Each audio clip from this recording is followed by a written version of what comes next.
తెలంగాణ రాష్ట్రంలో కలెక్టర్గా పనిచేశారట ఒక ఐఏఎస్. ఆ తర్వాత రాజకీయాల్లోకి ప్రవేశించి ఎమ్మెల్సీ అయ్యారట. ఆయన కొడుకు పెళ్లి జరిగిందట నిన్న. భారీగా ఖర్చు పెట్టారట, మంచినీళ్ళలా ఖర్చు పెట్టారట. తాజాగా ఇదే ఎమ్మెల్సీ కొడుకు డ్రగ్స్ సేవిస్తూ పట్టుబడ్డాడట.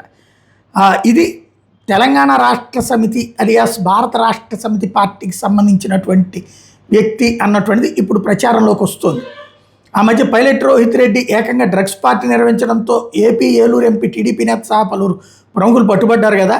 తాజాగా మళ్ళీ గులాబీ ఎమ్మెల్సీ పుత్రరత్నం కూడా ఇదే తరహాలో డ్రగ్స్ మత్తులో తేలుతూ పట్టుబడ్డాడంటూ తెలుగుదేశం అనుకూల సోషల్ మీడియా ప్రొజెక్ట్ చేసుకొస్తోంది. హైదరాబాద్ మంగళహాట్లో నిన్న రాత్రి డ్రగ్స్ తీసుకుంటూ పట్టుబడ్డారు అన్నటువంటిది. భరత్ అనేటటువంటి అబ్బాయితో సహా ముగ్గురిని అరెస్ట్ చేశారు. పక్కా సమాచారంతో దాడి చేసి పట్టుకున్నారు. డ్రగ్స్ సేవిస్తున్నట్టుగా నిర్ధారణ అయ్యింది అన్నటువంటిది ప్రొజెక్ట్ చేసుకొస్తున్నారు. కాంగ్రెస్ అనుకూల మీడియా కూడా ప్రొజెక్ట్ చేసుకొస్తుంది. ఎంతవరకు వాస్తవం అనేది ఇంకా అధికారికంగా హడావిడి కనబట్టలేదు.